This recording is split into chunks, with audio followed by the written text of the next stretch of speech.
Hi YouTube. Today we're going to talk about feelings. I'm not talking about feelings for people, like your friends or your family or your significant other, or the angry kind of feelings. I'm talking about feelings for things and places. I have this thing where when I really, really want something or really like something, it is a real gut feeling. My stomach actually ties up in knots and my breath catches and it's almost like a desperate, I need you kind of feeling. Do you know what that is?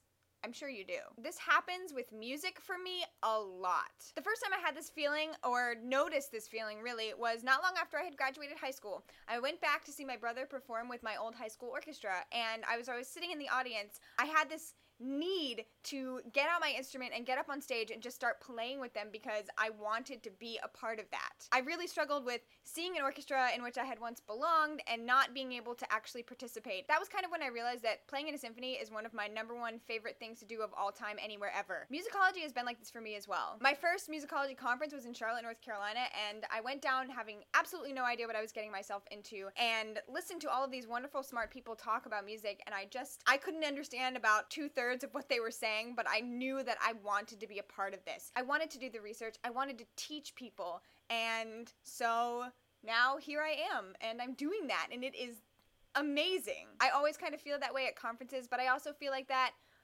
all the time. Even when I'm exhausted or overwhelmed, I still have this feeling like I know what I'm doing is right. I also tend to have this gut feeling about places. When I first came to Tallahassee, even though it's not the most beautiful or interesting place I've ever been, I just had this connection with the campus and the Spanish moss and the palm trees and even the weather, which kind of now drives me crazy because I really want fall and it's hot. I know deep down that this is a good place for me to be right now and that I had to be here and I had to come to FSU.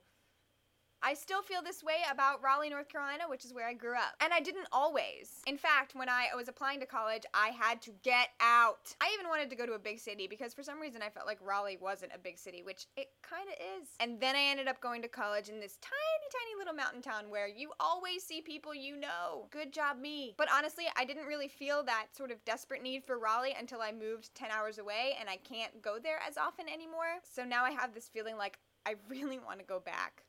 I miss it a lot, and whenever I drive to North Carolina and I see those signs for 40 West, a highway that I spent a lot of time on in college, I just feel really good about being there, and I just feel happy, and it's calling me home. It probably helps that my family lives there too, but Do any of you have gut feelings about places or things? You should tell me about it in the comments. Words. I speak them.